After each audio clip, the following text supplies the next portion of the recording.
Bonjour à tous. Nous allons aborder ici un nouveau chapitre qui va nous permettre de mieux comprendre la manière dont le distributeur élabore son offre commerciale. L'offre commerciale, c'est à la fois la proposition d'une offre produit, d'une offre service et d'un niveau de prix qui va être proposé à ses clients.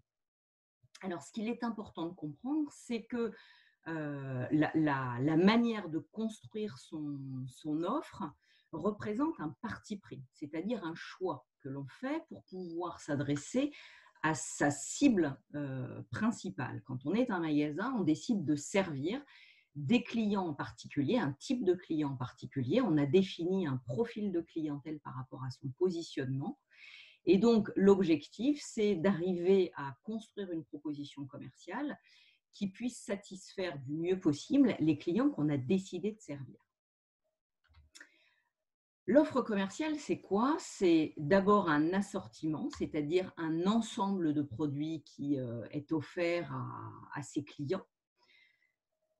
Ensuite, ce sont des services qui peuvent être associés, qui peuvent être de différentes natures, des services qu'on qualifie de services facilitants et des services qu'on qualifie de services différenciants. Nous allons revenir sur les caractéristiques de ces deux types de services. Et puis enfin des prix. Un distributeur définit un positionnement prix avec une gamme de prix possible à offrir à ses clients. Donc nous allons aborder successivement ces trois éléments. Qu'est-ce que ça veut dire que construire un assortiment attractif et comment on s'y prend sur le plan méthodologique pour construire cet assortiment? Ensuite, nous verrons les différents types de services qui peuvent être associés à l'offre produit. Et puis enfin, nous travaillerons sur la notion de prix et la façon de définir ces prix en magasin. Alors, avant tout, il est important de se poser une question essentielle, c'est comment peut-on construire un assortiment, donc une offre, qui soit la plus attractive possible pour pouvoir faire venir les clients qu'on a décidé de cibler. Donc un assortiment attractif, c'est différentes choses. On va balayer les différents éléments qui sont représentatifs d'un assortiment attractif. Avant tout, un assortiment attractif, c'est un assortiment qui est cohérent avec la mission de l'enseigne et avec son positionnement. Alors, quand on parle de mission, on parle d'objectif d'achat. Un magasin, quand il construit son assortiment, il décide a priori d'être plutôt un magasin de dépannage, c'est-à-dire un magasin qui va proposer un assortiment assez peu développé, mais qui va permettre de répondre à des besoins assez basiques du client. Ou alors, on peut décider d'être un magasin de réapprovisionnement, c'est-à-dire un magasin qui va nous permettre, dans l'alimentaire par exemple, de remplir l'intégralité de ses placards et de son réfrigérateur. Un magasin de réapprovisionnement dans le domaine du bricolage, c'est un magasin dans lequel on va pouvoir aller chercher tous les produits avec différentes marques, avec différentes variétés qui vont permettre de bricoler, de refaire un appartement, une pièce, etc., etc. Donc, en fonction de la mission du magasin, est-ce que l'on dépanne ou est-ce que l'on réapprovisionne, on va évidemment définir un assortiment et un nombre de produits et un nombre de marques qui vont être proposées aux consommateurs.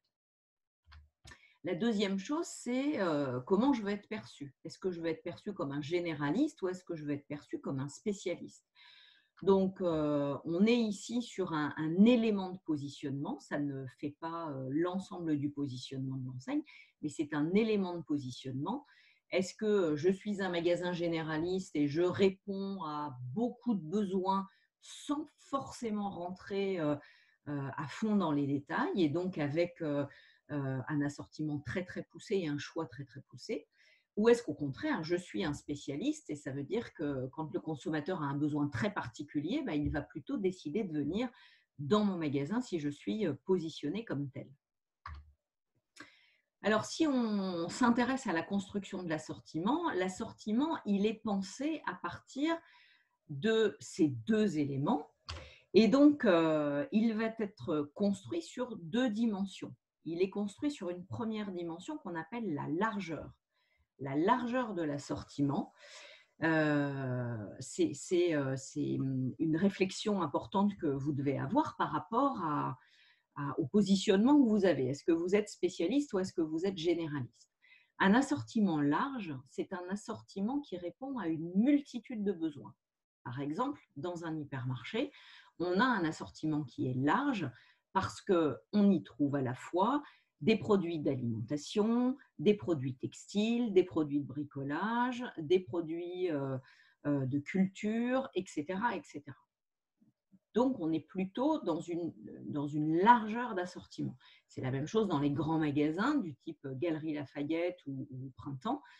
Quand vous allez aux Galeries Lafayette ou au Printemps, vous allez trouver, alors principalement en non alimentaire, mais vous avez aussi de l'alimentaire dans ces magasins-là aujourd'hui, mais en non alimentaire, vous allez trouver tout type de produits qui répondent à tout type de besoins. On n'a pas que du textile dans les magasins, dans les grands magasins. La deuxième dimension qui définit un assortiment, c'est la profondeur. Un assortiment profond, c'est un assortiment qui, pour un besoin donné, va offrir une variété importante de produits. C'est typiquement la caractéristique de l'assortiment des spécialistes, des grandes surfaces spécialisées.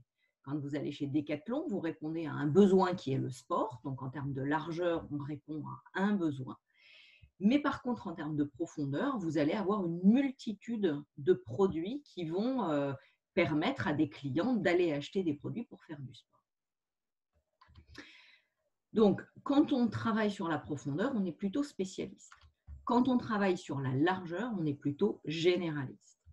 Et donc, quand vous avez un assortiment qui est étroit, c'est-à-dire peu large, et peu profond, on a des magasins qui proposent des produits qui ne répondent pas à tous les besoins et qui ne donnent pas énormément de variété à l'intérieur de chaque besoin. Donc, on a plutôt, dans ce cas-là, un positionnement de dépannage. Donc, la mission du magasin est plutôt de dépanner le client. Et le client, quand il vient dans nos magasins, il est de fait beaucoup moins exigeant sur les marques et les variétés qu'il va pouvoir trouver au sein du magasin. À l'opposé, quand vous proposez un assortiment qui est à la fois large et profond, on a plutôt des magasins qui sont des magasins de réapprovisionnement. Évidemment, quand vous êtes généraliste, vous n'avez pas obligatoirement un assortiment profond, mais quand la surface le permet et qu'on a des grandes superficies, on peut à ce moment-là avoir un assortiment profond. Par exemple, si on compare le supermarché et l'hypermarché, dans le domaine alimentaire, le supermarché est un magasin généraliste, mais par contre, la superficie étant relativement modeste, il ne va pas y avoir énormément de variétés de produits. Par comparaison, un hypermarché, qui est aussi un magasin généraliste, va avoir une plus grande surface. Je vous rappelle qu'un hypermarché a une superficie qui est supérieure à 2500 m², alors qu'un supermarché a une superficie comprise entre 400 et 2500 m², donc une superficie plus petite. Donc, un hypermarché qui a une superficie supérieure à 2500 m² peut se permettre de proposer des variétés plus importantes de produits, un plus grand nombre de marques à l'intérieur d'une famille de produits. La deuxième chose que l'on peut aborder dans l'attractivité de l'assortiment, c'est un assortiment qui va être composé de produits qui vont répondre aux besoins du moment.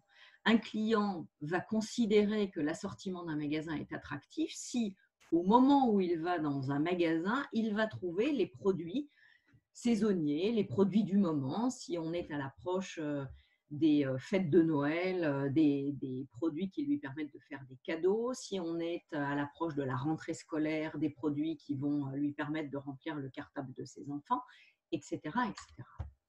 Donc pour cela, il y a deux types de produits à retenir, deux catégories de produits à retenir pour travailler sur la saisonnalité de l'assortiment. C'est les produits qu'on appelle les produits permanents, ça s'appelle aussi le fond de rayon. Ce sont des produits qu'on va retrouver toute l'année dans un magasin parce que ce sont des produits qui sont achetés toute l'année. À l'opposé, on va avoir des produits qui vont être introduits dans les magasins à certaines périodes de l'année ou pour lesquels vous allez avoir une offre qui va être plus développée à certaines périodes de l'année. Et là, on va retrouver les produits saisonniers. Donc, quand on construit son assortiment, on pense à la fois à l'offre de produits permanents et à l'offre de produits saisonniers. Et donc, on va construire sur l'ensemble de l'année un calendrier qui va nous permettre de voir quels sont les produits saisonniers que l'on va introduire dans l'assortiment en fonction des périodes calendaires. La détermination de cet assortiment en matière de produits permanents, produits saisonniers permettent de contribuer à l'image choix du magasin. Si l'on a des produits saisonniers qui sont ajoutés aux produits permanents, on contribue à amener le client à considérer qu'il y a du choix dans le magasin parce qu'à chaque fois que je vais dans le magasin, il y a des produits nouveaux que je peux voir en fonction des périodes de l'année. Un assortiment attractif, c'est également un assortiment qui est composé de produits qui sont variés et qui vont donc répondre aux exigences de variété du consommateur. Vous savez aujourd'hui que le pire pour un consommateur, c'est d'être lassé, de ressentir cet effet de lassitude, et aller dans un magasin dans lequel on va trouver systématiquement les mêmes produits vont conduire à une lassitude du consommateur. Donc, ce qui est important pour le consommateur, c'est de pouvoir varier sa consommation. Quand vous allez acheter vos yaourts dans un hypermarché, en général, on n'achète pas systématiquement les mêmes yaourts. Quand vous allez acheter des paquets de gâteaux, on n'achète pas systématiquement les mêmes gâteaux. On aime varier, on aime changer. Et donc, le distributeur va essayer de répondre à ces exigences de variété du consommateur en essayant de diversifier son assortiment, de travailler sur la profondeur d'assortiment pour pouvoir proposer différents types de produits au sein d'un même besoin. Alors pour ça, on va pouvoir travailler sur 3 catégories de produits. Des produits qu'on appelle des produits de prise de part de marché, qui sont les marques nationales leaders. MNL, ça veut dire marque nationale leader. Ce sont toutes les grandes marques. C'est Evian, c'est Danone, c'est les biscuits Lu, etc., etc. Donc tous les produits qui sont des produits en général qui sont leaders sur leur marché et qui sont nécessaires à proposer dans un magasin parce que ce sont les produits les plus demandés par les clients. Si on regarde, pour avoir une idée, les statistiques des produits qui sont les plus vendus en France, et ce sont des informations qui sont importantes à regarder par les distributeurs, parce que ça permet de construire son assortiment en allant chercher les produits qui sont les plus demandés par les consommateurs, par les clients. Donc, on s'assure de pouvoir répondre au mieux à leurs attentes. Aujourd'hui, la marque la plus vendue dans les magasins français d'alimentation, c'est la marque Erta. La deuxième marque, c'est la marque Fleury-Michon. Ensuite, vous avez la marque Président, puis vous avez Coca-Cola, puis vous avez Panzani. Ça veut dire que ces marques-là sont des marques qui sont incontournables parce qu'elles sont très sollicitées par les consommateurs français. Au niveau des références, si on s'intéresse à la référence et pas forcément à la marque, les deux produits les plus vendus en France sont au niveau valeur, c'est-à-dire chiffre d'affaires, c'est le Ricard qui est le produit le plus vendu en France, avec 275 millions d'euros de chiffre d'affaires réalisés en 2018 par l'ensemble des magasins français. Donc, c'est le produit qui est le plus vendu en valeur. Il faut avoir du Ricard dans n'importe quel magasin, que vous soyez un magasin de réapprovisionnement ou un magasin de dépannage. C'est un produit qui est fortement sollicité par les clients. En volume, c'est la bouteille d'eau d'1,5 litre cristalline qui est la plus vendue. Et donc, elle arrive derrière le Ricard en valeur, puisque unitairement, c'est un produit qui est beaucoup moins cher. Donc, le produit le plus vendu en valeur, c'est Ricard. Le produit le plus vendu en volume, c'est Cristalline. Et Cristalline arrive au niveau valeur à la deuxième place, derrière le Ricard. Si on regarde la place des marques dans les différents pays, on n'a pas forcément les mêmes résultats. Donc, une enseigne qui est implantée dans différents pays va devoir s'intéresser aux différences de consommation, aux spécificités de consommation en fonction des pays. Donc, vous voyez par exemple que la marque Coca-Cola est la marque leader de nombreux pays, mais pas de tous les pays. Donc, il va falloir s'intéresser aux caractéristiques des pays dans lesquels vous allez être implanté. Ensuite, un assortiment attractif pour un client. Donc on est toujours dans la variété attendue du consommateur. Donc, dans les caractéristiques produits, on a dit qu'il fallait avoir en magasin les produits de marque nationale leader. On peut aussi proposer dans son magasin et dans son assortiment des produits qu'on appelle des produits challenger ou encore des produits de marque nationale secondaire. Les MNS sont des produits de marque nationale secondaire. Ce sont des marques, des grandes marques, mais qui n'ont pas une position de leader. Donc, si on est sur le marché du yaourt, par exemple, Danone et Nestlé sont des produits de marque nationale leader. Dans les marques nationales challenger, vous allez retrouver par exemple Maminova, vous allez retrouver Senoble, ou vous allez trouver Riance, qui sont des marques nationales challenger, donc qui n'ont pas une position de leader. Elles sont moins demandées par les clients, mais par contre, elles leur permettent de satisfaire leurs besoins de variété, leur attente de variété. Et puis enfin, troisième type de produit qu'on peut introduire dans l'assortiment pour pouvoir donner de la variété aux consommateurs, ce sont des produits qu'on appelle des produits outsiders, qui sont soit des marques nationales régionales, soit des nouveaux produits. Donc, avoir dans son assortiment des produits qui ne sont pas des produits vendus dans toute la France, mais qui sont des produits issus de certaines régions, ou alors introduire en avant-première des nouveaux produits avant que la concurrence le fasse, c'est une solution pour pouvoir alimenter cette image de variété et cette image choix qu'une enseigne va véhiculer auprès de ses clients. Quatrième élément sur lequel on peut travailler pour rendre l'assortiment attractif, c'est la réflexion que l'on va avoir sur le prix. Vous savez que les prix bas sont des éléments qui sont générateurs c'est un élément qui est générateur de trafic dans un magasin. Les clients sont toujours intéressés par les prix attractifs, par les prix bas, par les soldes, par des promotions. Donc, travailler la compétitivité d'un magasin et donc l'offre prix, c'est un élément d'attractivité important. Là aussi, on peut travailler sur 3 types de produits. On peut travailler sur les produits d'appel leader. L'objectif, donc ces fameuses marques nationales leaders, qui, quand elles sont proposées à des prix promotionnels, vont être extrêmement attractifs pour le consommateur. Alors, on ne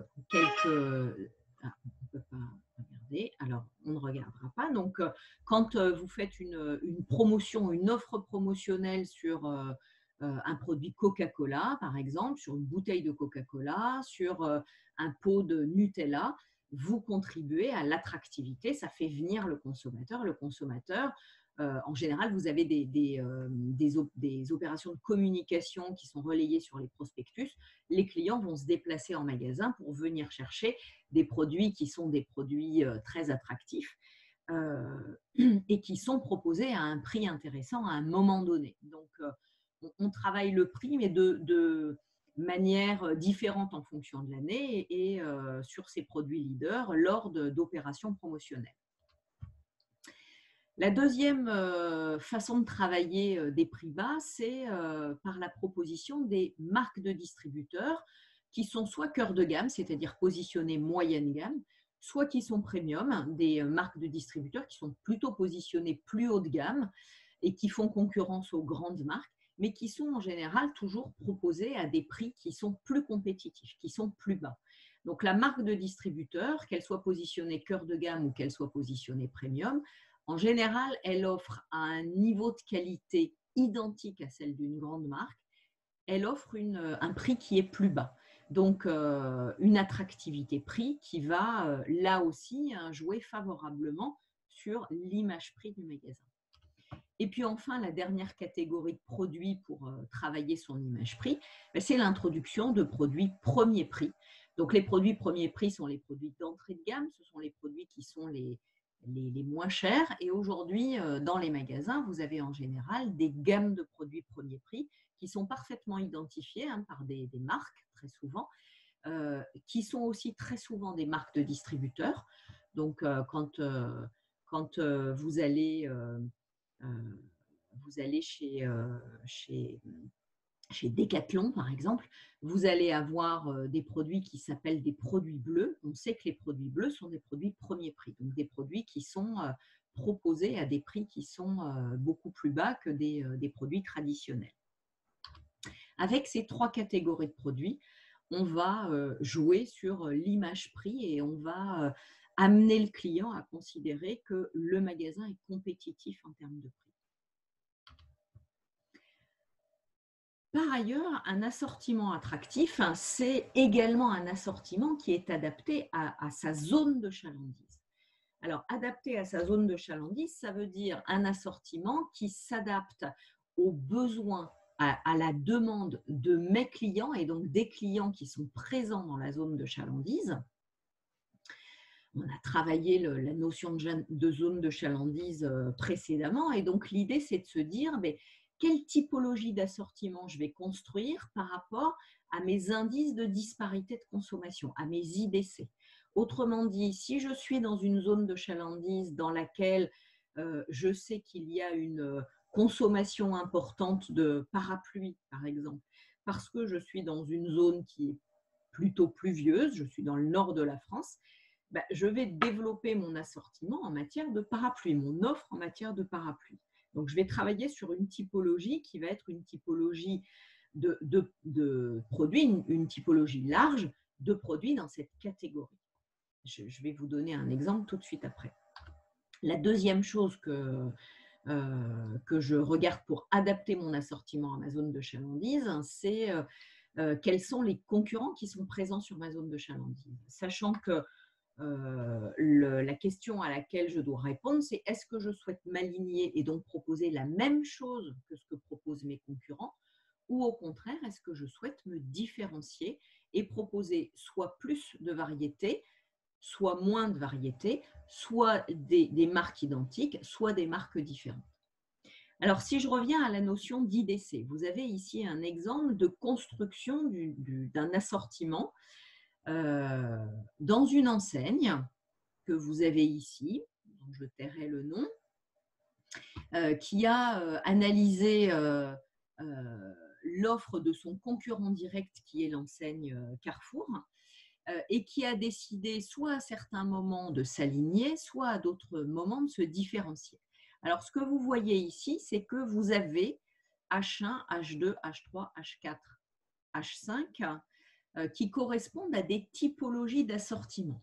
La typologie H1 est la typologie d'assortiment la plus réduite. Par exemple, dans le domaine des céréales, quand on décide de proposer dans son magasin la typologie H1, ça veut dire qu'on propose l'offre la plus réduite. Les magasins Carrefour sont des magasins qui peuvent avoir des surfaces de vente qui sont différentes. Je vous le disais tout à l'heure, un hypermarché, c'est au-delà de 2500 m². Les plus gros hypermarchés en France, ils font près de 25 000 m². Ça veut dire qu'entre le plus petit hypermarché et le plus grand hypermarché, on est sur un rapport de 1 à 10. Donc évidemment, dans un petit hypermarché, on ne va pas proposer autant de produits que dans un grand hypermarché. Donc le travail de la centrale d'achat de Carrefour, par exemple, mais toutes les enseignes procèdent de la même façon, va être d'établir différentes typologies d'assortiment, 5 typologies d'assortiment. En général, en hypermarché, on construit 5 typologies d'assortiment. En supermarché, on construit 3 typologies d'assortiment. Donc, la centrale d'achat Carrefour va construire 5 typologies d'assortiment et chacun des magasins, en fonction de sa superficie, mais également en fonction des IDC, des indices de disparité de la consommation, va décider d'aller référencer plutôt la gamme H1 ou plutôt la gamme H2 ou plutôt la gamme H3 ou plutôt la gamme H4 ou plutôt la gamme H5. Là, on peut considérer que le magasin considère que la demande de ses clients en matière de céréales n'est pas très importante sur la zone de chalandise. Donc, son choix va être de proposer un assortiment assez réduit. À l'opposé, quand vous regardez dans les fruits secs et les sirops, le magasin va considérer qu'il y a une demande relativement importante sur la zone de chalandise et son choix va être de proposer l'assortiment le plus profond possible en matière de fruits secs et de sirops.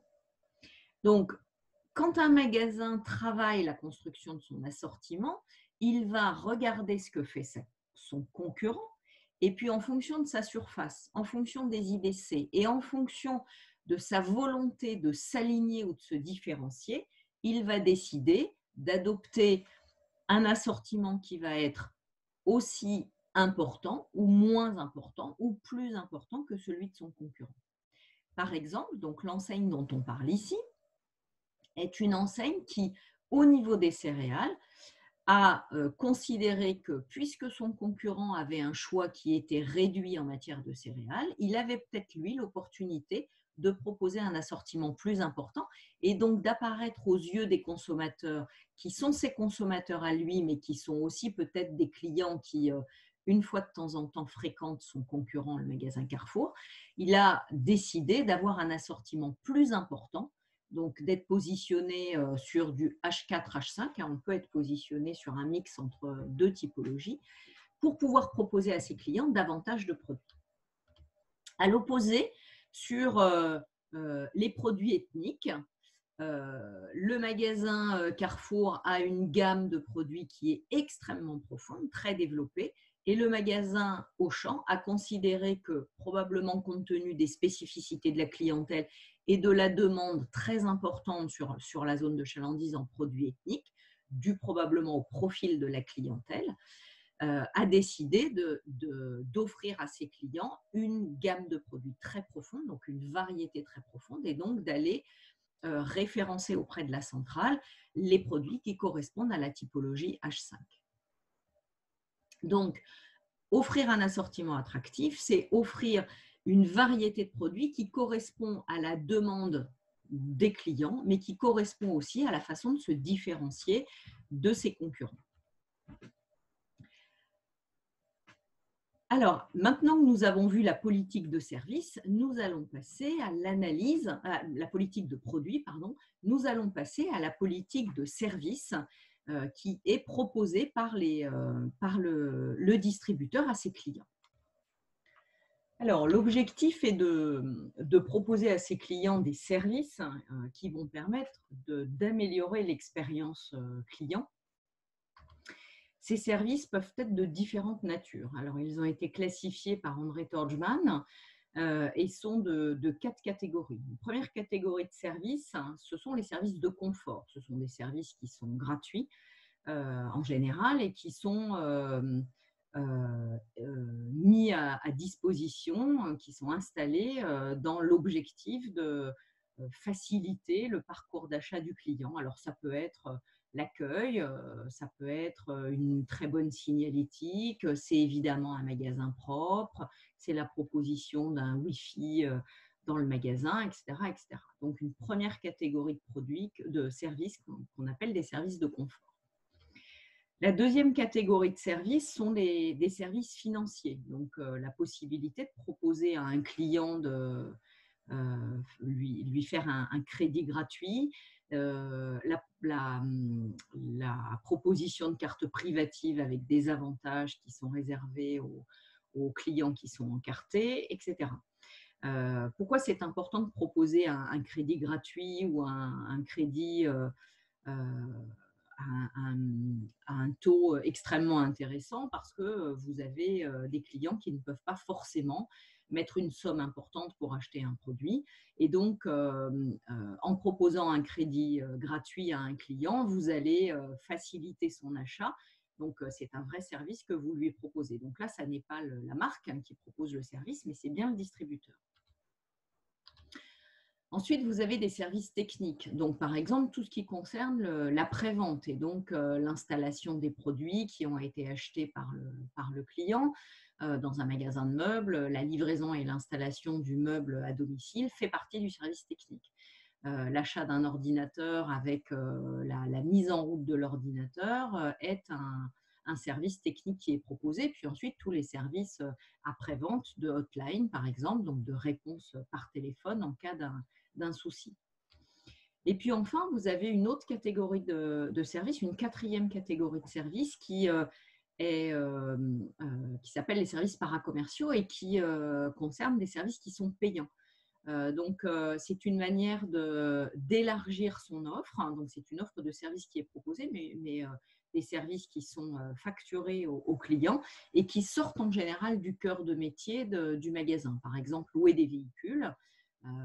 U a été la première enseigne à lancer une flotte de location de véhicules utilitaires, proposer des billets de spectacle, proposer des conseils personnalisés chez le roi Merlin, par exemple, quand vous refaites une pièce, etc. etc. Ces services, on peut les classifier donc en deux grands types de catégories. Les services de confort et les services financiers sont des services qui sont dits facilitants. Autrement dit, ils facilitent l'acte d'achat, soit en apportant plus de confort, soit en permettant à un client de pouvoir financer son achat. Et puis, vous avez ensuite des services qui sont des services dits différenciants, qui sont en général plus coûteux pour le distributeur, plus difficiles en général à mettre en place et qui peuvent être facturés. Donc, ce sont des services qui sont en général moins présents. Les services facilitants, on les trouve quasiment dans tous les magasins aujourd'hui parce qu'on considère qu'ils participent de manière fondamentale à l'expérience client et que si on ne les propose pas, on n'a pas la bienveillance attendue d'un distributeur à l'égard de ses clients. Les services différenciants sont proposés partiellement, donc pas toujours, et en général ne sont pas forcément attendus par les clients. Donc, quand on les propose, c'est un plus, mais quand on ne les propose pas, ça n'impacte pas négativement l'image, contrairement aux précédents. Alors, quelques exemples de nouveaux services différenciants qui sont proposés depuis quelques années. Des services qui sont liés à la digitalisation des points de vente hein, et qui apportent véritablement, alors véritablement ou pas, c'est un débat, hein, est-ce que ça change véritablement les choses, mais en tout cas qui peuvent apporter une expérience un petit peu plus amusante pour le client. Par exemple, les cabines d'essayage connectées, le miroir de réalité augmentée, où vous avez, par exemple ici sur cette image, la possibilité de tester une couleur de rouge à lèvres et puis de voir quelle est la couleur qui vous conviendrait le mieux. Autre type de proposition qu'on voit dans des magasins, par exemple chez Decathlon, l'utilisation, la proposition d'un casque de réalité virtuelle pour pouvoir mettre en situation les produits et voir quand vous avez une tente que vous souhaitez acheter, voir comment c'est quand vous êtes à l'intérieur, comment elle est à l'extérieur et le casque vous permet de faire le tour de la tente. Donc, ça permet vraiment de mieux appréhender la mise en situation du produit. Des écrans interactifs qui sont posés dans les magasins et qui permettent d'interagir hein, pour avoir une idée du stock restant, par exemple, pour pouvoir envoyer une notification à un vendeur pour lui demander de s'approcher du rayon, etc. Des services qui peuvent valoriser aussi l'expérience. Par exemple, chez Darty, ça c'est le magasin de Beaugrenelle qui a installé un atelier Darty et qui vous propose de réparer les produits sur place sans forcément prendre de rendez-vous pour des produits qui ont des petites pannes. Eram qui teste aussi une nouvelle machine, une nouvelle imprimante 3D et qui propose des chaussures avec des talons interchangeables. Là aussi, hein, c'est peut-être un peu gadget, mais en tout cas, ça participe à l'expérience un peu amusante que peut avoir le consommateur quand il est en magasin. D'autres services, alors qu'on retrouve pas encore en France, mais qui vont arriver probablement très très vite.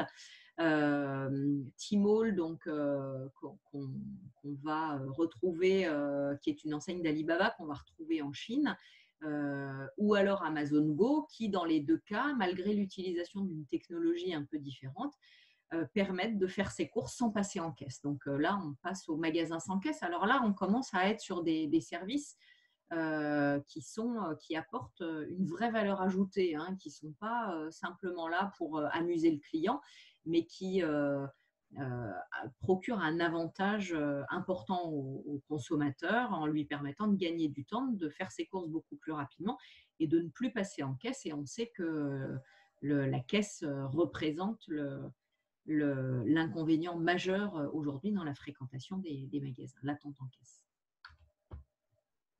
Autre service que l'on peut voir, les casiers qui sont proposés dans les magasins et qui permettent de déposer ou de retirer des colis à n'importe quelle heure avec le click and collect, des meubles qui sont mis à disposition et accessibles 24 heures sur 24.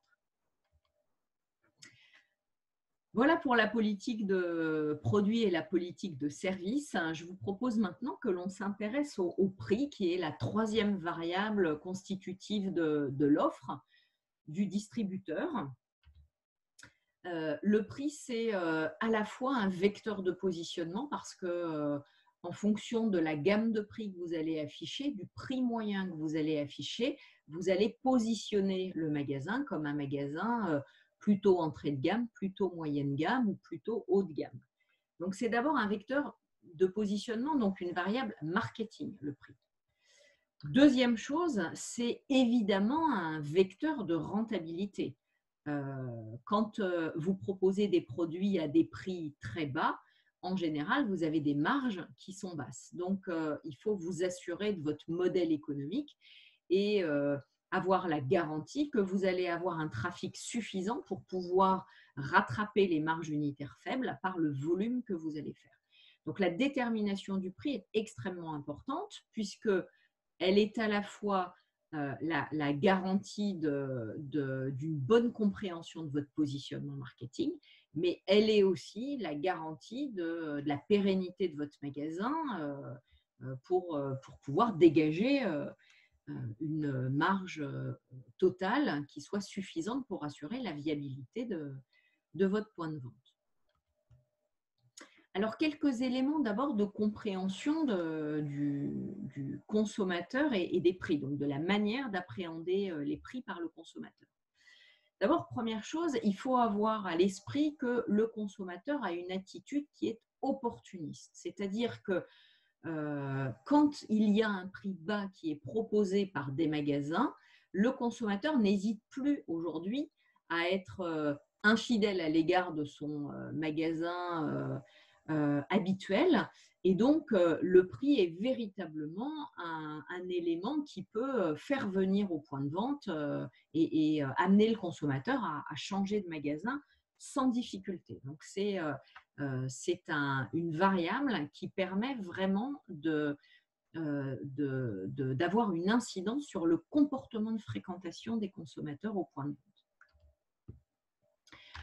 Deuxième chose qu'il faut avoir à l'esprit, c'est que même si le prix est quelque chose d'important aujourd'hui dans la fréquentation, on le voit quand il y a des opérations promotionnelles, encore une fois, le consommateur n'hésite pas à aller dans le magasin qui propose une promotion importante. Malgré tout, on se rend compte avec différentes études qui sont faites que le consommateur connaît très mal les prix et que la perception est en général très différente de la réalité. Aujourd'hui, dans toutes les études, on voit qu'il y a moins de 10% des prix annoncés qui correspondent véritablement à la réalité. Quand on interroge les clients sur le prix des produits qu'ils ont achetés, en général, les prix qui sont annoncés sont toujours très différents des prix réels. Donc, le consommateur se dit très soucieux, très attentif au prix. Malgré tout, on sait que la connaissance précise du prix n'est pas là. En fait. Le consommateur connaît très mal les prix. Évidemment, le prix est d'autant plus proche, le prix annoncé est d'autant plus proche de la réalité que le consommateur a fait un achat très récemment. Plus l'achat est lointain et plus le prix annoncé est différent de la réalité. Enfin, troisième chose, la rationalité du consommateur est limité. Ça veut dire quoi? Ça veut dire que en fait, le consommateur va être sensible au prix différemment en fonction d'éléments de contexte. Alors, ces éléments de contexte, ils sont de différentes natures, hein. Le consommateur, il est prêt à payer plus cher un verre de bière quand il est sur une plage en vacances. Il est prêt à payer plus cher un café quand il est sur une terrasse d'un café parisien dans un quartier qui est un quartier plutôt chic. Donc, la prédisposition du consommateur à payer, donc ce qu'on appelle en marketing le consentement à payer, est très différent en fonction du contexte dans lequel le consommateur se trouve. Alors, comment on peut faire pour baisser son image prix? On peut s'y prendre de différentes façons. On sait que la répétition des promotions, donc l'agressivité promotionnelle, va impacter l'image qu'un consommateur va avoir d'une enseigne. Donc ça, c'est la première chose. Proposer régulièrement des opérations promotionnelles va amener le consommateur à considérer que vous n'êtes pas cher. Deuxième chose, c'est communiquer sur les prix. Donc, au-delà des opérations promotionnelles que vous allez faire, la communication régulière via des prospectus, via de l'affichage, via de la campagne à la radio, etc., va aussi impacter la mémoire du client et donc l'image qu'il va avoir sur votre positionnement prix et votre capacité à proposer des prix bas. La troisième chose, c'est la capacité que va avoir le magasin à valoriser les produits d'entrée de gamme. Quand vous êtes dans un magasin Zara, vous remarquez en général que les produits moins chers sont mis en entrée de magasin, sont mis plutôt devant, alors que les produits un petit peu plus chers sont mis en arrière du magasin. Donc, on va travailler l'image prix par la visibilité des produits d'entrée de gamme. Et puis, l'environnement minimaliste du magasin, par exemple chez l'art discounter, le fait qu'il n'y ait pas beaucoup de décors, va venir appuyer un positionnement entrée de gamme, un positionnement prix agressif. Donc, quand vous avez des magasins qui sont très beaux, avec beaucoup de décors, que ce soit à l'extérieur ou à l'intérieur, on amène le consommateur à considérer que le magasin est plus cher.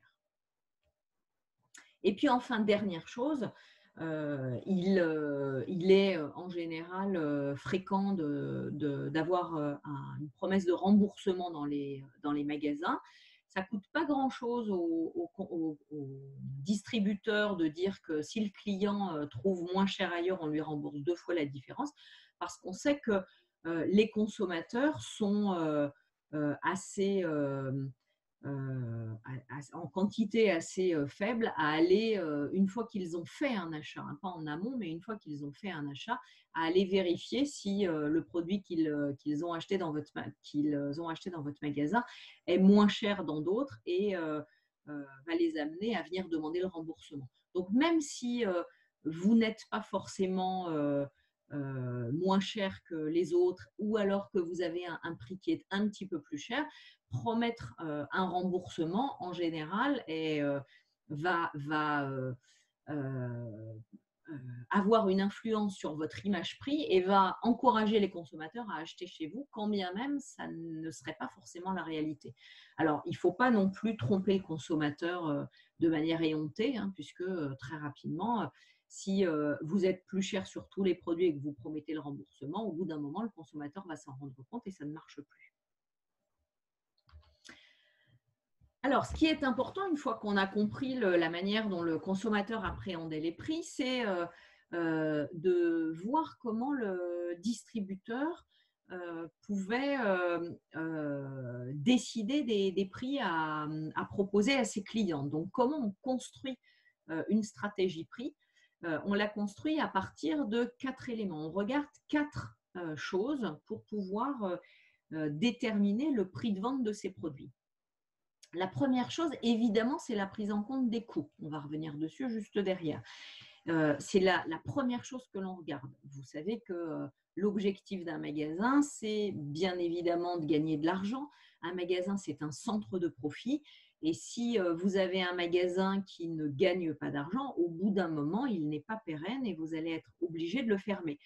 Il y a quelques exceptions à la règle, hein. C'est en général tous les flagships, donc tous les magasins qu'on appelle des magasins amiraux, qui sont des magasins qui sont plutôt des supports de communication pour les enseignes. Donc vous pouvez avoir, ou pour les marques, vous pouvez avoir un magasin qui est plutôt un support de communication et qui va coûter un peu d'argent. Mais c'est très exceptionnel. Dans la quasi-totalité des cas, le magasin est là pour gagner de l'argent. C'est un centre de profit. Donc, il faut d'abord déterminer ses coûts pour être sûr que les prix que l'on va proposer vont être supérieurs à ce que ça va nous coûter. Ça, c'est la première chose. La deuxième chose, c'est la prise en compte de la demande. On va revenir dessus aussi, mais bien évidemment, il faut s'intéresser à la prédisposition du consommateur à mettre un certain prix dans l'achat d'un produit. Parce que si vous proposez un prix trop bas, le consommateur considérera que le produit proposé est de mauvaise qualité. Si vous proposez un prix trop élevé, il considérera qu'il est trop cher par rapport à ce qu'il propose. Donc, il faut s'intéresser au prix psychologique et donc au consentement à payer du consommateur.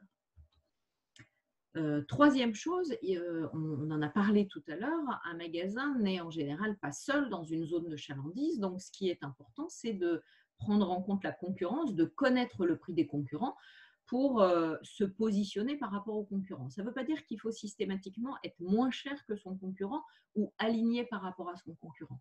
On peut être plus cher à condition de justifier la différence.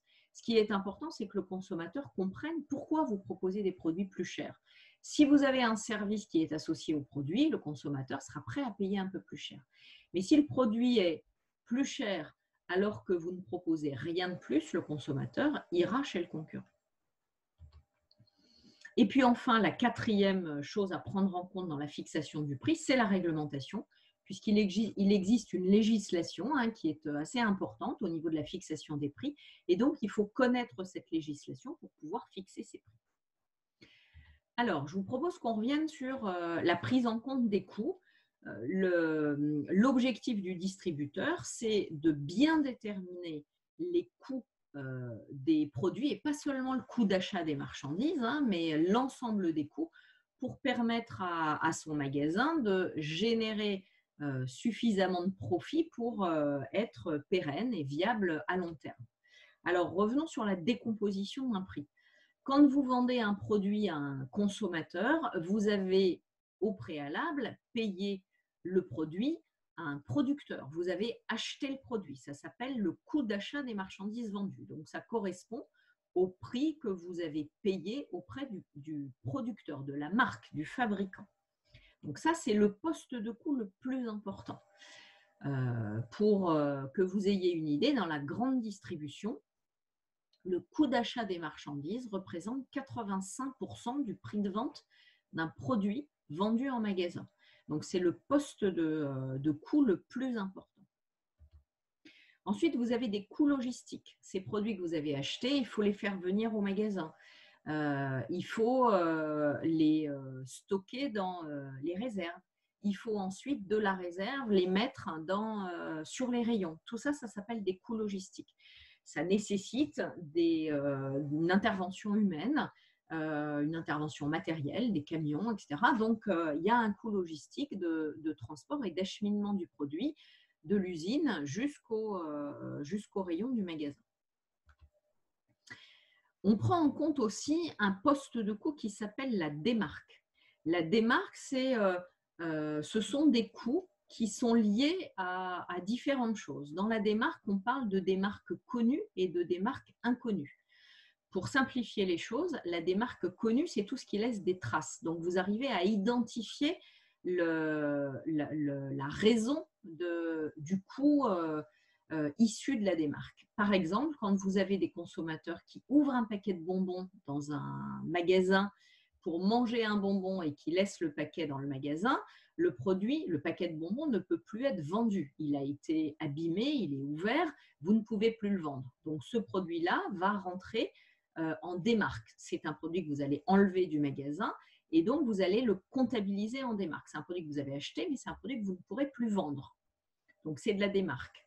Quand vous faites des soldes, c'est de la démarque. Le produit, quand vous l'avez acheté, vous aviez prévu de le vendre à 10 euros. Vous arrivez en fin de période de Noël, par exemple, où vous vendez des chocolats. Les chocolats, si vous ne les vendez pas très vite, vous allez les perdre, hein, puisqu'il y a une date de péremption.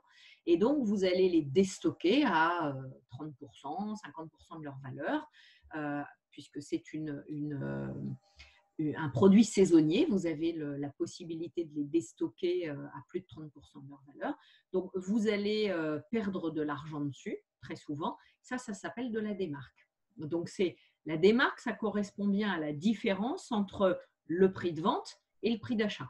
À la différence entre le prix auquel vous auriez dû vendre et le prix auquel vous vendez réellement. Donc, le chiffre d'affaires que vous auriez dû faire et le chiffre d'affaires que vous allez faire réellement. Parce qu'il y a des produits que vous ne pourrez pas vendre, il y a des produits qui ont été abîmés. Quand vous avez un vêtement qui a été essayé sur lequel il y a des traces de rouge à lèvres, le produit, vous ne pouvez plus le vendre. Donc, il va partir en démarque. Et puis, à côté, vous avez de la démarque qu'on appelle de la démarque inconnue. Donc, c'est une différence entre le chiffre d'affaires réel et le chiffre d'affaires théorique, ce que vous auriez dû faire et ce que vous allez faire, mais vous allez évidemment, dans la démarque inconnue, vous n'arrivez pas à identifier d'où ça vient. Donc les produits qui sont volés, par exemple, ça fait partie de la démarque inconnue. Si c'est volé, que ça ne laisse pas de traces, hein, j'entends, c'est pas le bonbon que vous avez volé avec le paquet qui reste. Si vous avez un consommateur, un client qui vole le paquet de bonbons dans son intégralité, ça veut dire que compte tenu des stocks que vous avez achetés, vous auriez dû vendre, si vous vous rendez compte que vous n'avez plus de paquets de bonbons à vendre à la fin de la journée, vous auriez dû vendre 50 paquets de bonbons compte tenu de ce que vous aviez en début de journée. Quand vous regardez votre chiffre d'affaires, vous n'en avez vendu que 49. Donc, il y a un paquet de bonbons qui n'est plus là, qui normalement aurait dû être vendu et qui n'est pas vendu. Donc, vous constatez une différence entre le chiffre d'affaires théorique et le chiffre d'affaires réel, mais vous n'arrivez pas à identifier d'où ça vient. Vous ne savez pas pourquoi vous avez cette différence. Ce paquet, il a peut-être été volé, mais ce paquet, il est peut-être quelque part en réserve, il est tombé derrière un colis, et donc vous ne le trouvez plus, mais vous ne pouvez plus le vendre. Et puis peut-être que dans 3 mois, vous allez le retrouver. En attendant, c'est de la démarque. Donc, la démarque inconnue, c'est une différence entre le chiffre d'affaires théorique et le chiffre d'affaires réel, sans que vous arriviez à identifier d'où ça vient. Et ça, c'est un poste de coût pour le distributeur. Ça, c'est ce que l'on appelle les charges directes.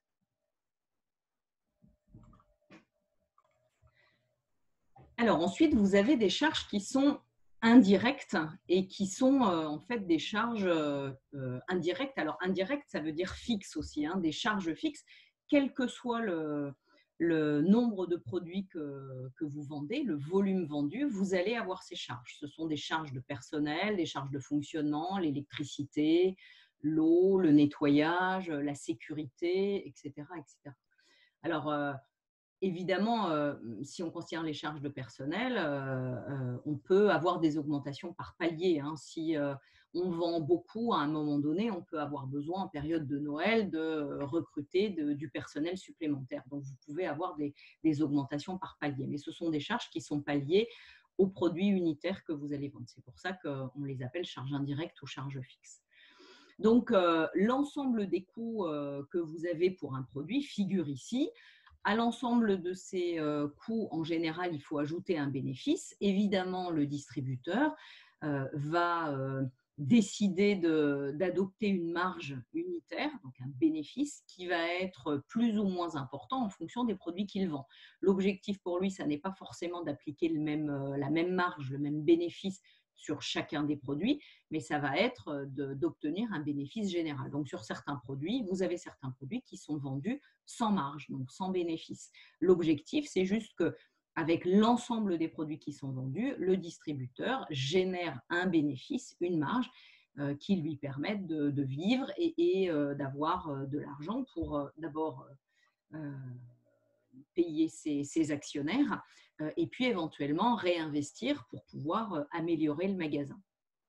Donc, avec l'ensemble des coûts plus le bénéfice, on arrive ici au prix de vente consommateur, PVC hors taxe, hein, on est en hors taxe ici, auquel il faut rajouter la TVA, et vous arrivez ici au prix de vente consommateur TTC, qu'on appelle aussi le prix facial, c'est-à-dire le prix qui est affiché en magasin.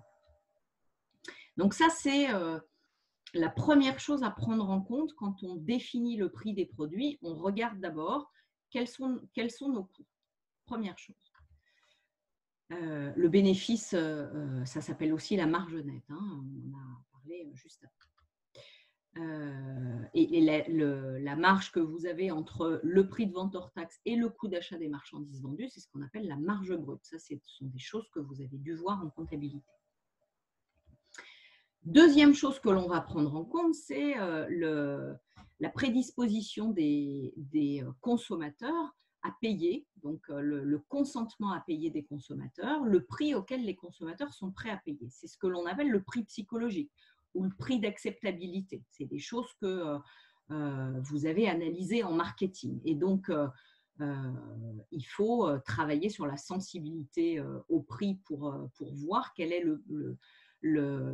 l'acceptation du consommateur à une hausse de prix et comment le consommateur peut réagir aussi à une baisse de prix. Donc le prix psychologique, avant d'arriver à l'élasticité, le prix psychologique, je vous rappelle qu'on le détermine avec deux questions qui sont posées au consommateur. En dessous de quel prix n'achèteriez-vous pas le produit parce que vous considérez qu'il est de mauvaise qualité ? Et au-dessus de quel prix n'achèteriez-vous pas le produit parce que vous considérez qu'il est trop cher par rapport à ce qu'il propose. Et donc, on va prendre la fourchette qui correspond au nombre de consommateurs le plus important et vous allez déterminer le prix d'acceptabilité. Hein. Je vous renvoie à vos cours de marketing. Le prix psychologique. La deuxième chose qui est importante pour un distributeur, c'est de travailler sur l'élasticité de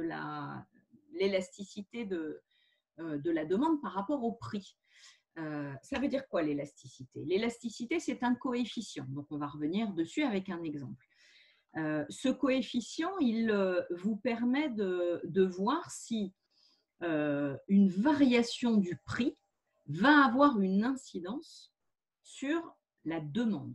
Autrement dit, si je baisse mon prix, est-ce qu'il va y avoir plus de consommateurs qui vont acheter ou moins de consommateurs qui vont acheter, ou est-ce que les consommateurs vont continuer à acheter dans les mêmes quantités? L'élasticité, c'est une variable qui s'analyse à deux niveaux. Elle s'analyse au niveau du signe et au niveau de la valeur absolue. Alors, vous avez une définition ici du calcul de l'élasticité. L'élasticité est calculée par la variation de la demande, donc la variation des quantités. La variation des quantités, c'est quantité finale moins quantité initiale par rapport aux quantités initiales. Les quantités finales, ce sont les quantités qui sont vendues une fois que j'ai appliqué ma baisse de prix ou ma hausse de prix. Les quantités initiales, c'est les quantités avant l'application du changement de prix, que je divise par la variation du prix, c'est-à-dire le prix final quand je fais une promotion ou alors quand j'augmente mon prix. Je peux avoir un prix à la baisse ou un prix à la hausse, moins le prix initial, donc PI, donc par rapport au prix initial. Ça, c'est le calcul de l'élasticité. On va le reprendre avec un exemple tout de suite derrière. Et je vais revenir sur l'analyse de l'élasticité. Vous avez ici un exemple. Je vous disais, l'élasticité, ça s'analyse au niveau du signe et au niveau de la valeur absolue. Ici, on a un exemple. On a un magasin qui décide de faire une promotion et qui baisse son prix de 2 €. Donc, suite à une baisse des prix de 23 à 21 €, la demande est passée de 8 000 produits à 10 000 produits. Donc, on avait un produit qui était vendu à l'origine 23 € et quand il est vendu à 23 €, on sait qu'on en vend 8 000. Le magasin décide de faire une promotion, de baisser le prix de 2 €, de le vendre à 21 €. Quand il passe à 21 €, la demande passe à 10 000 produit. Autrement dit, ici, je baisse mon prix et ce que je constate, c'est que ma demande augmente. Vous avez donc une variation de la demande qui est en sens inverse de la variation du prix. Je baisse mon prix, ma demande augmente. On aurait pu faire l'inverse. J'aurais pu augmenter mon prix et en augmentant mon prix, on aurait pu avoir une demande qui baissait. Quand le prix et la demande varient en sens inverse, l'élasticité est toujours négative. Vous avez donc toujours un signe moins, comme ce que vous avez ici. Je baisse mon prix, ma demande augmente, mon élasticité est négative. J'augmente mon prix, ma demande baisse, l'élasticité est négative. A contrario, quand vous avez, alors ça c'est le cas de la majorité des produits, mais vous avez certains produits qui ont une élasticité positive. Ça veut dire que quand je baisse mon prix, ma demande baisse. Quand j'augmente mon prix, ma demande augmente. Par exemple, c'est ce que l'on constate sur le marché des produits de luxe. Un produit qui a un prix qui augmente, très souvent entraîne une augmentation de la demande. Parce que les gens qui achètent des produits de luxe considèrent que plus un produit est cher, plus il a de la valeur, donc vous allez avoir des gens pour acheter. C'est aussi le phénomène que l'on retrouve dans l'immobilier à certains moments. Quand vous avez le prix de l'immobilier qui monte, vous avez plus d'acheteurs, en fait, plus de demandes, parce que les gens anticipent une continuation de l'augmentation du prix. Et donc, avant que ça devienne encore plus cher, les gens vont acheter. Donc, vous pouvez avoir une variation qui se fait dans le même sens. La majorité des produits a une élasticité qui est négative. En général, vous avez une demande qui varie en sens inverse du prix. Donc, ça, c'est la première chose que l'on regarde, c'est le signe. Donc, quand vous avez une élasticité négative, ça veut dire que la demande varie en sens inverse du prix. Quand vous avez une élasticité qui est nulle, donc égale à 0, ça veut dire qu'une augmentation ou une baisse du prix n'a pas d'incidence sur la demande. Si j'augmente mon prix, la demande ne change pas, que ce soit à la baisse ou à la hausse. Si je baisse mon prix, la demande ne change pas non plus. Alors là aussi, on peut prendre deux exemples. Si j'augmente le prix de l'essence, on se rend compte que les gens continuent à rouler. Donc, l'élasticité est nulle. Si je baisse le prix du sel, on se rend compte que les gens n'achètent pas plus de sel. Ce n'est pas parce que vous vendez le sel moins cher que les gens vont consommer 2 fois plus de sel. Donc, vous avez là aussi une élasticité qui est nulle. Donc, ce que l'on regarde, c'est le signe et on regarde la valeur absolue. Si mon élasticité est égale à 0, ça veut dire que la demande est inélastique à une variation du prix. Elle est inélastique au prix. Par contre, quand vous allez regarder la valeur absolue ici, ça va vous donner la proportion de l'augmentation ou de la baisse de la demande par rapport à une augmentation du prix. Alors, 2,87 ici, c'est l'augmentation de la demande, c'est le coefficient de variation de la demande par rapport à une augmentation ou à une baisse du prix de 1%. Ici, j'ai baissé mon prix, j'obtiens un coefficient d'élasticité de moins 2,87. Ça veut donc dire que puisque je baisse mon prix, je sais que j'ai une augmentation de la demande. Ça veut dire que quand je baisse mon prix de 1%, ma demande va augmenter de 2,87%. Autrement dit, ce qui est important ici, c'est pour le distributeur de réussir à prévoir ce qu'il peut attendre de vente d'un produit quand on fait une promotion, par exemple. Si vous faites une promotion de 10% sur un produit et que vous avez un coefficient d'élasticité, parce que vous avez regardé l'historique des ventes, l'historique des promotions, et donc vous en avez conclu que le produit avait un coefficient d'élasticité de moins 2,87. Si vous faites donc une opération promotionnelle de moins 10%, ça veut dire que si vous baissez vos prix pardon, de 10%, il faut vous attendre à ce que la demande augmente de 10 fois 2,87. Je vous rappelle que 2,87, c'est la variation de la demande par rapport à une variation de prix de 1%. Donc, si je baisse mon prix de 1%, ma demande augmente de 2,87%. Si je baisse mon prix de 10%, ma demande va augmenter de 10 fois 2,87, donc de 28,7%.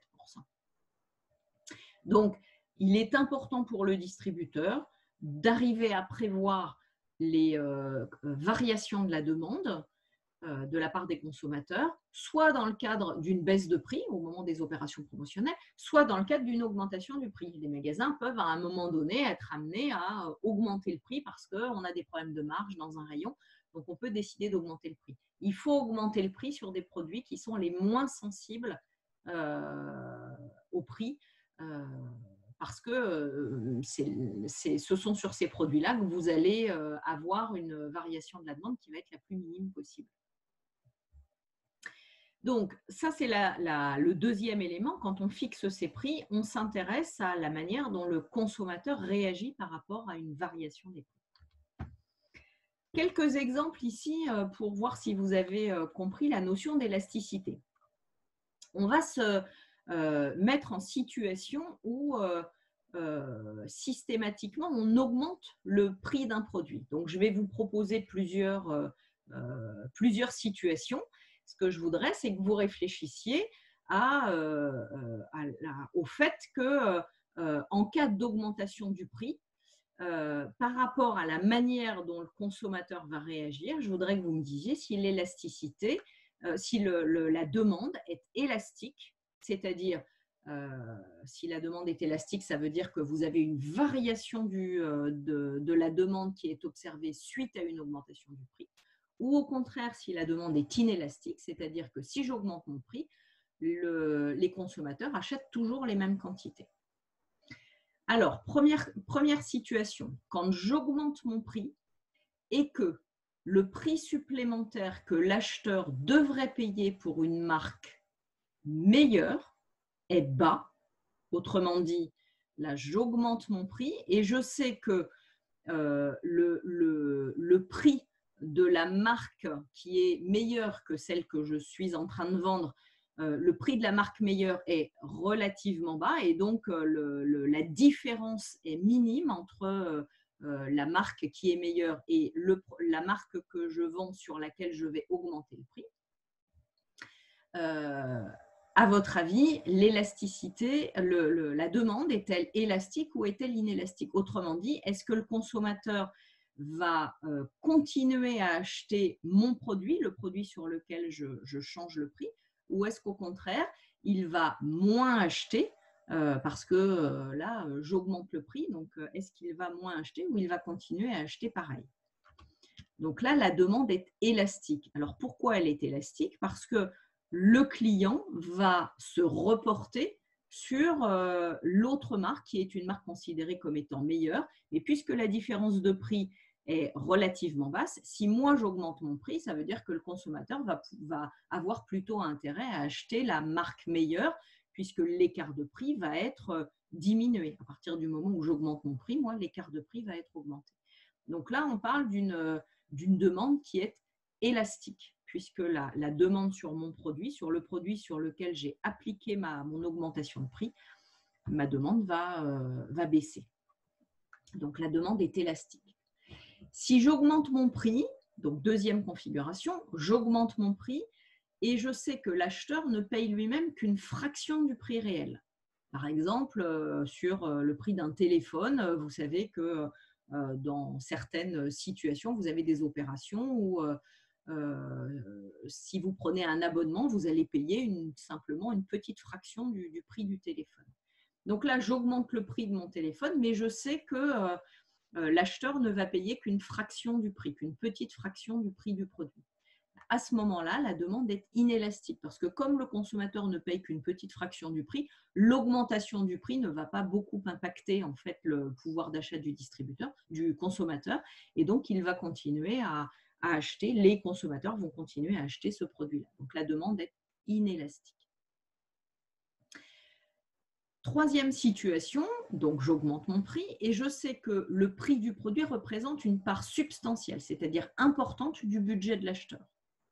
Donc là, la demande va être élastique puisque le consommateur va devoir payer plus cher. Le produit représente une partie importante de son budget. Donc, en général, si le prix devient plus important, vous allez avoir des consommateurs qui vont décider de ne pas acheter parce que ça va gréver leur budget.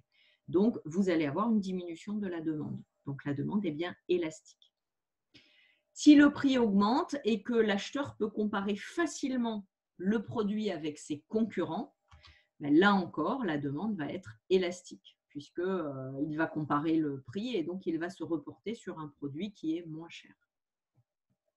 J'augmente mon prix et le produit, alors que le produit offre des caractéristiques qui sont jugées uniques et importantes pour l'acheteur. La demande va être inélastique. Le consommateur continue à acheter parce que même si le produit est un peu plus cher, à partir du moment où on juge que le produit est unique, les caractéristiques sont tout à fait différenciantes, il est prêt à payer un petit peu plus cher puisqu'il ne peut pas trouver la même chose chez un produit concurrent. Avant-dernière situation, je suis allée un peu vite, le prix augmente et le produit est perçu comme une nécessité. Là encore, la demande est élastique. Donc, même si ça coûte plus cher, j'ai besoin d'acheter le produit, donc la demande est identique. Les consommateurs continuent à acheter les produits. Et puis enfin, il existe de nombreux produits de substitution qui sont disponibles. Donc, quand j'augmente mon prix, puisque je sais qu'il y a d'autres produits possibles à acheter, je vais me reporter sur d'autres produits, donc la demande est élastique. Voilà, voilà quelques situations qui vous permettent d'appréhender en quoi le fait de bien comprendre l'élasticité d'un produit peut vous permettre d'anticiper la manière dont les consommateurs vont varier leur demande, leur consommation. Troisième élément, la prise en compte de la demande. Donc là, on va aller assez vite. On en a déjà parlé un peu précédemment.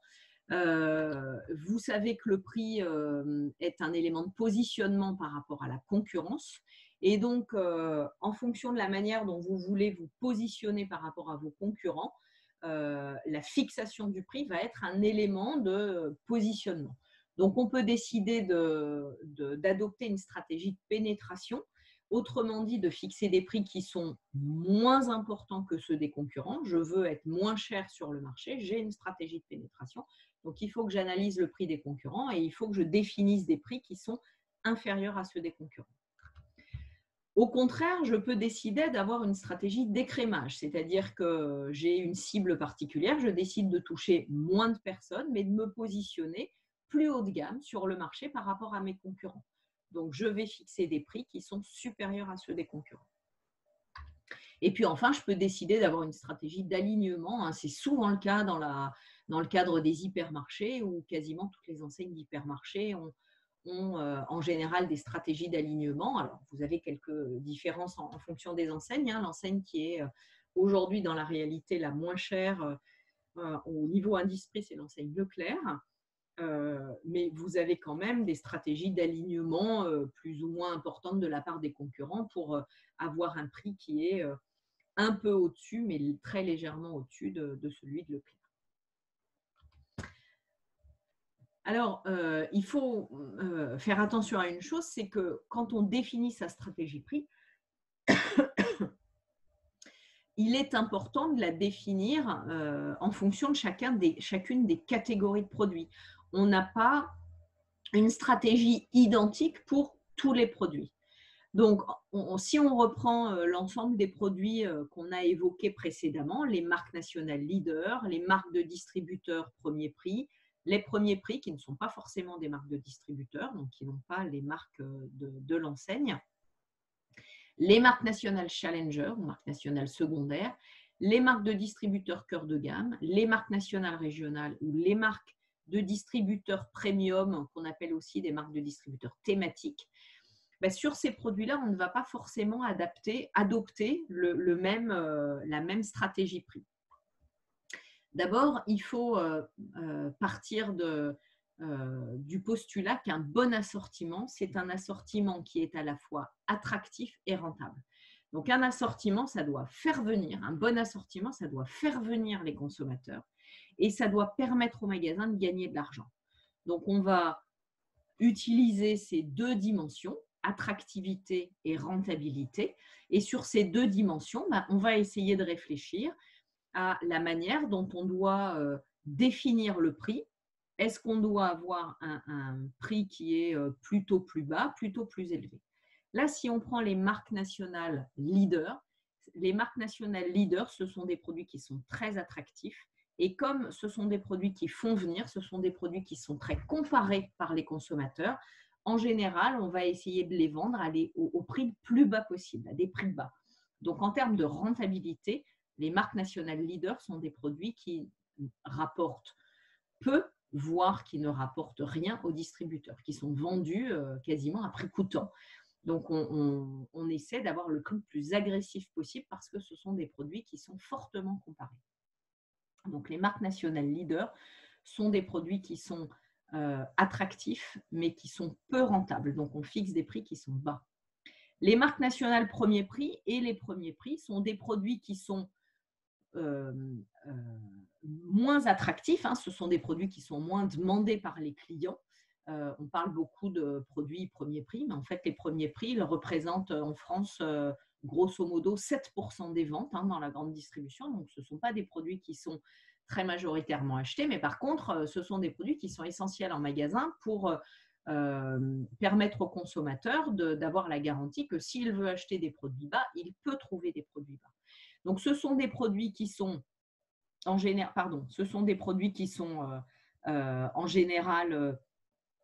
attractifs parce qu'ils font venir les consommateurs, mais ils ne sont pas forcément très achetés. Mais par contre, il faut les avoir, donc ils attirent. Donc, ce ne sont pas les plus achetés, mais par contre, ils doivent être présents en magasin.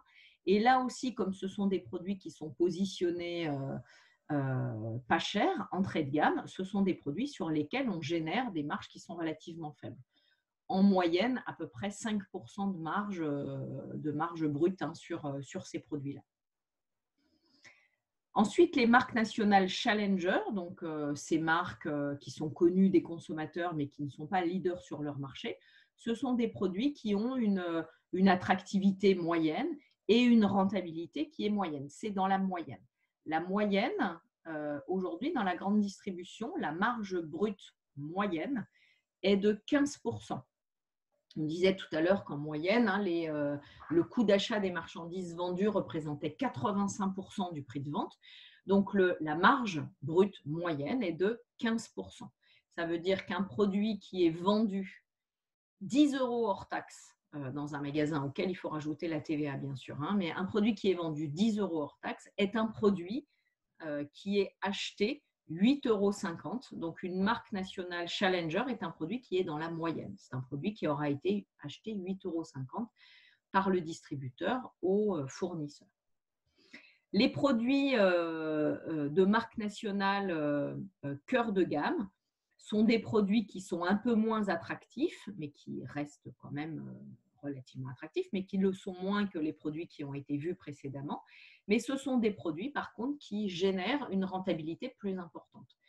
Les produits qui génèrent le plus de rentabilité, sur lesquels on gagne le plus d'argent, ce sont les produits de marques de distributeurs premium ou thématiques, puis les produits de marques régionales, puis les marques de distributeurs cœur de gamme. Ce sont des produits, les marques de distributeurs cœur de gamme, sur lesquels on génère une marge moyenne de 20% à peu près, alors que les produits de marque nationale régionale ou les produits de distributeurs premium ou thématiques. Alors, on dit thématique aussi parce que vous avez les marques de distributeurs positionnées biologiques, positionnées terroir, positionnées nutrition, et ce sont des marques de distributeurs qui sont positionnées premium. Ces produits-là génèrent des marges qui sont en général entre 25 et voire 40%. Donc, des produits sur lesquels on a une forte rentabilité. Par contre, ce sont des produits qui sont moins achetés, qui sont moins attractifs. On ne vient pas en général dans un magasin pour ces produits-là. On vient pour les autres, mais on ne vient pas pour ces produits-là. Et donc, ce que vous voyez, c'est qu'il est très, très difficile pour un produit d'être à la fois attractif et rentable. Vous avez une distribution là, sur ce nuage de points qui est oblique. Il est très, très compliqué aujourd'hui d'avoir un produit qui soit à la fois attractif et rentable. Les seuls produits que vous pouvez avoir attractifs et rentables sont des produits nouveaux sur lesquels vous allez avoir une très grosse campagne de communication. Donc, ça va faire venir les consommateurs.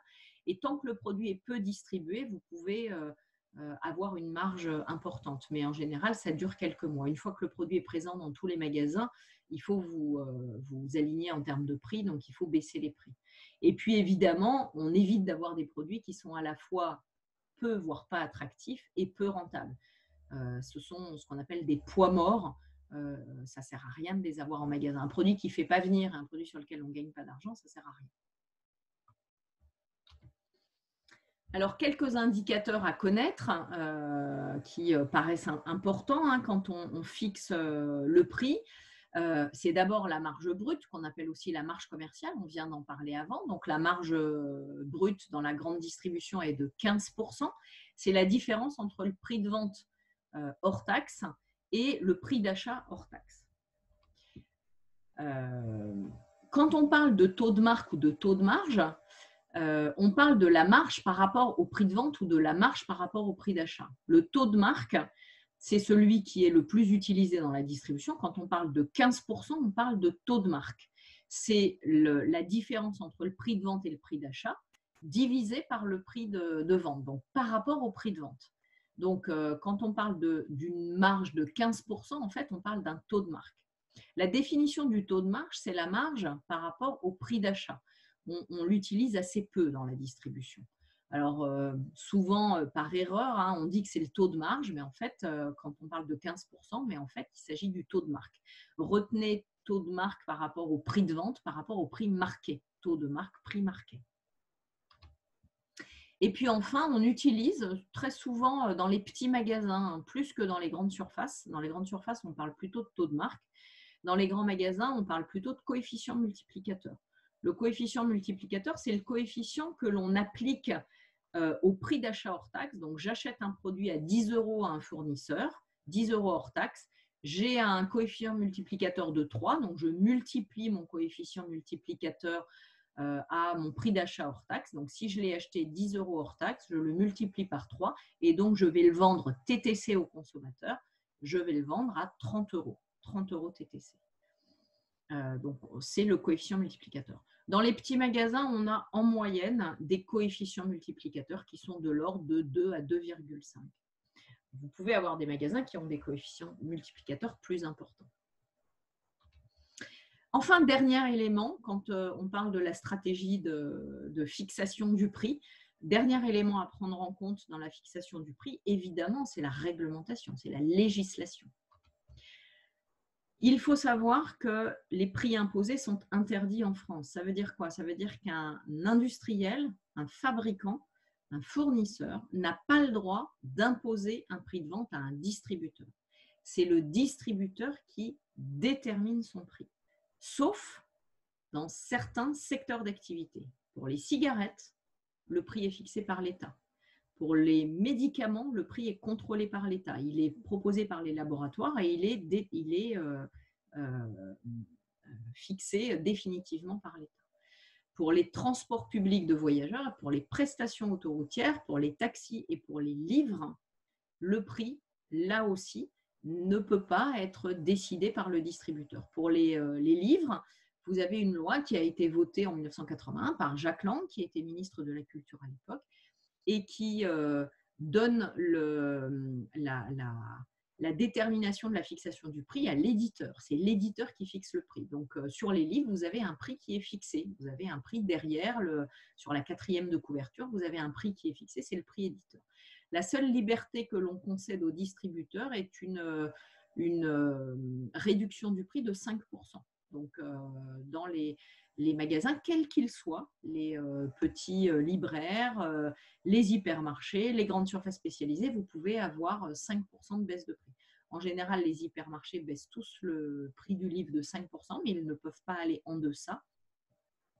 Et dans des magasins comme la Fnac, vous avez en général, si vous êtes porteur de la carte Fnac, une réduction automatique de 5%. Mais on ne peut pas aller en deçà. Donc, ce sont les distributeurs qui fixent les prix. Ce ne sont pas les marques, sauf certains, les fournisseurs, sauf ces secteurs d'activité que l'on vient d'évoquer. La deuxième chose qu'il faut savoir, c'est que la vente à perte est interdite. Ça veut dire qu'un distributeur n'a pas le droit de perdre de l'argent sur un produit. La vente à perte est calculée à partir du prix d'achat hors taxe. Donc, un distributeur peut décider d'appliquer ses coûts fixes sur un certain nombre de produits et pas sur tous. Mais par contre, il n'a pas le droit de vendre un produit en dessous de son prix d'achat. Donc, si vous avez acheté un produit 10 € à un fournisseur, vous n'avez pas le droit de le vendre en dessous de 10 € hors taxe. Ça n'est pas possible. Sauf, là aussi, pour des produits saisonniers, on parlait des chocolats de Noël, sur une opération saisonnière, quand vous savez que les produits sont périssables et qu'ils vont être abîmés, vous avez le droit de les vendre à perte, donc en dessous de leur prix d'achat. Et sauf en cas de liquidation, quand vous fermez un magasin et sur autorisation préfectorale, il faut demander une autorisation à la préfecture, vous avez le droit de liquider en vendant à perte. Mais sinon, la vente à perte est interdite et c'est contrôlé par la DGCCRF qui vérifie les prix auxquels vous vendez et qui a droit de regard sur vos factures pour voir si vous ne vendez pas à perte.